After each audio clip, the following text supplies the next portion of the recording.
আপনাকে সচেতন হতে হবে, সমাজ সম্পর্কে সচেতন হতে হবে, দেশ সম্পর্কে সচেতন হতে হবে, নিজের সম্পর্কে সচেতন হতে হবে। তা না হলে কিন্তু আপনি যত ভালো কাজ করেন আপনাকে কিন্তু পেছনের সারিতে দাঁড়িয়ে থাকতে হবে এবং বিভিন্ন অত্যাচারের শিকার আপনাকে হতে হবে।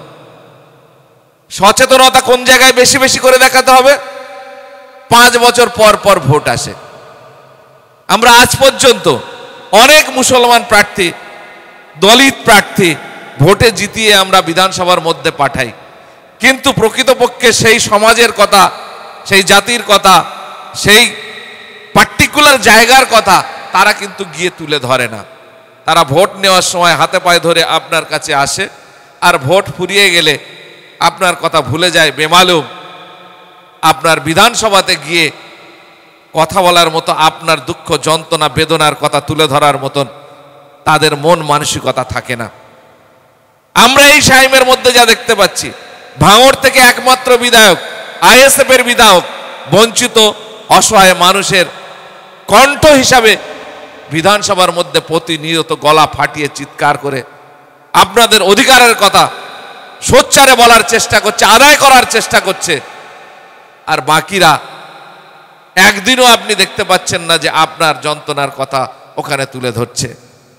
আপনাকে সচেতন হতে হবে। সব থেকে প্রথম আপনি কাকে ভোট দিয়ে জেতাবেন, সেই মানুষকে আপনার পছন্দ করে যাচাই করে বাছাই করে আপনাকে দাঁড় করাতে হবে, যে আপনার কথা সেখানে গিয়ে বলবে, আপনার দাবিটাকে আদায় করে আনবে, আপনার যন্ত্রণার মিনিমাম নিরসন অন্তত হবে। হ্যাঁ, আমরা বিরোধী দল হিসাবে একটা আমাদের প্রার্থী বিরোধী দল হিসাবে বলতে পারি, কারণ গরিব অসহায় মানুষের কথা বুক চিতিয়ে বুক ফাটিয়ে কেউ বলছে না।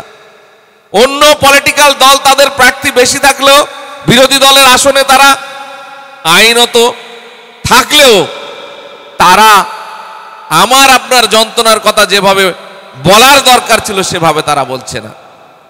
আজকে গোটা ভারতবর্ষব্যাপী যেভাবে সংখ্যালঘুদের উপরে নিপীড়ন চলছে, অত্যাচার চলছে, সে আপনি দলিত বলেন, মন্দিরে উঠে পুজো দেওয়ার জন্য বা দেখার জন্য গিয়েছে, তাকে মার্ডার করে দেওয়া হচ্ছে।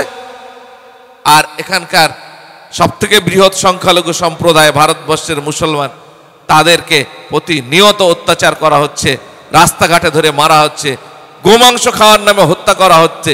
আর এখন তো এই ওয়াকফ সম্পত্তি নিয়ে এমন একটা পরিবেশ তৈরি করেছে যে আমার আপনার বাপদাদাদের দেওয়া সম্পত্তি, যেটা আপনার জাতি, আপনার কওম, আপনার উন্নতির জন্য ব্যবহার হওয়ার কথা, সেটা সরকার কুক্ষিগত করার জন্য নতুন করে আইন আনছে।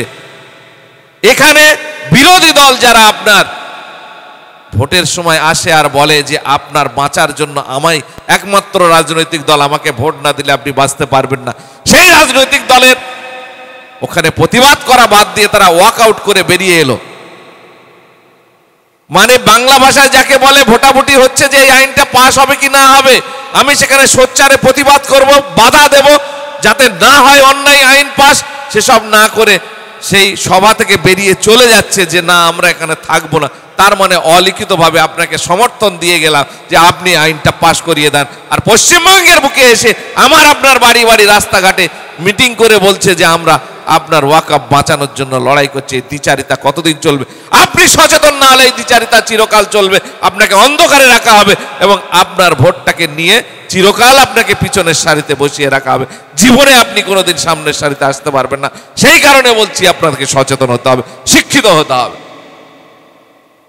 জেপিসি জয়েন্ট পার্লামেন্টারি যে কমিটি, যেখানে আইনটাকে দেওয়া হলো, যেখানে বিবেচনা করার জন্য, সেখানে আমাদের এখানকার একজন মদ্যপ মাতাল, হ্যাঁ তিনি এমপি, আপনারা জানেন, তার সেই কমিটিতে একজন আমাদের যাদের সম্প্রদায়ের সম্পদ, তাদের পক্ষ থেকে কোনো এমএলএ এমপি সেখানে থাকলো না, দিয়ে দিল একজন, মানে যাদের কি বলবো, যাদের এই সম্পর্কে ন্যূনতম জ্ঞান নেই সেরকম একজন ব্যক্তিকে দিয়ে দিল।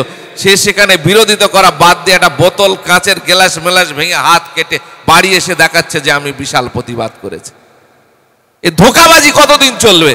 এ ধোঁকাবাজি আমরা যতদিন খাবো ততদিন আমাদের ধোঁকাবাজি খাওয়াবে। সেই কারণে বলবো আপনাকে সচেতন হতে হবে এবং 5 বছর পর পর যে আপনার মতটাকে প্রয়োগ করার সুযোগ এই গণতান্ত্রিক প্রক্রিয়ায় আপনাকে দেওয়া হয়েছে, যেটাকে আগামী দিনে লুট করার চেষ্টা হচ্ছে, সংবিধানকে পরিবর্তন করার চেষ্টা হচ্ছে, আপনার অধিকারকে খর্ব করার চেষ্টা হচ্ছে। ভারতবর্ষের এই দলিত, আদিবাসী, পিছিয়ে পড়া সম্প্রদায়কে দ্বিতীয় শ্রেণীর নাগরিক বানানোর পরিকল্পনা চলছে। সেখানে যদি আপনি বলিষ্ঠভাবে প্রতিবাদ ভোটের মাধ্যমে, গণতান্ত্রিক প্রক্রিয়ার মাধ্যমে দিয়ে এই সংবিধানকে যদি আপনি মজবুত করার চেষ্টায় যদি এগিয়ে না আসেন, তাহলে আপনাকে আমাকে কেউ বাঁচাতে পারবে না। ভাইজানদের কি দরকার ছিল আপনার এই লড়াইয়ের ময়দানে নামার? আমার আপনার দাঁড়ে দাঁড়ে ঘুরে গিয়ে মানুষকে বোঝানোর কি প্রয়োজন ছিল?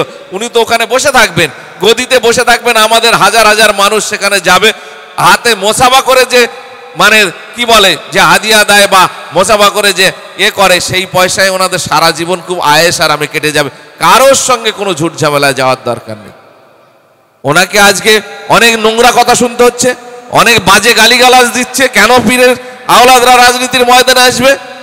এসব শুনতে হচ্ছে কাদের জন্য?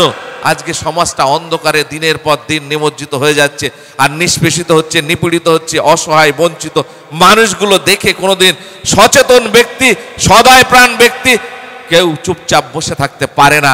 সেই তাগিদের জায়গা থেকে সবকিছু বিসর্জন দিয়ে রাত দিন পরিশ্রম করে আপনাদেরকে সচেতন করার জন্য চেষ্টা করছে, আপনাদেরকে লড়াইয়ের ময়দানে সামিল করে আপনার অধিকারকে বুলন্দ করার জন্য প্রতিনিয়ত চেষ্টা করছে। সেই জন্য বলবো, আপনারা এগিয়ে আসুন, সচেতন হন। আগামী দিনে আমাদের চিন্তা ভাবনা যেন সঠিক হয়। আমার আপনার ঘরের ছেলেদেরকে শিক্ষিত করুন, তাদেরকে রাজনীতির ময়দানে, তাদেরকেও আপনাকে বাঁচানোর জন্য লড়াইয়ের ময়দানে, আপনার সংবিধানকে বাঁচানোর জন্য লড়াইয়ের ময়দানে তাদেরকে এগিয়ে দিতে হবে। সে আপনার যন্ত্রণার কথাটা বুঝতে পারবে। আজকে বাবুর মহলের মাঠে ময়দানে যে ছেলেটা কাজ করে, মাঠে গিয়ে ধান রোয় বলেন আর মাঠে গিয়ে কাজ করে বলেন, যার বাবা, তার ছেলেটা যতটা এই এলাকার যন্ত্রণা বুঝতে না পারবে, সে অন্য জায়গার কেউ এসে সেই যন্ত্রণা আপনার বুঝতে পারবে না। সেই কারণে আপনার ঘরের ছেলেকে নেতা বানাতে হবে। অন্য কেউ হবে আর আপনি তার পেছনে ঘুরবেন, চিরকাল তো অন্যের পেছনে ঘুরলেন, আর কতদিন ঘুরবেন? নিজের ঘরের ছেলেকে নেতা বানানোর চেষ্টা করুন, নিজের যন্ত্রণা তুলে ধরার চেষ্টা করুন। আর ভোটের দিনে যেন অল্প পয়সার বিনিময়ে নিজেকে বিক্রি করবেন না, তাহলে কিন্তু সারা জীবন আপনাকে এই গোলামির জায়গায় থেকে যেতে হবে। এই কথা বলে সবাইকে সংগ্রামী অভিনন্দন, ভালোবাসা, শুভেচ্ছা জানিয়ে আমি আমার কথা সংক্ষেপে শেষ করলাম। ইনকলাব জিন্দাবাদ, আইএসএফ জিন্দাবাদ, আমাদের প্রিয় নেতা নওশাদ সিদ্দিকী জিন্দাবাদ।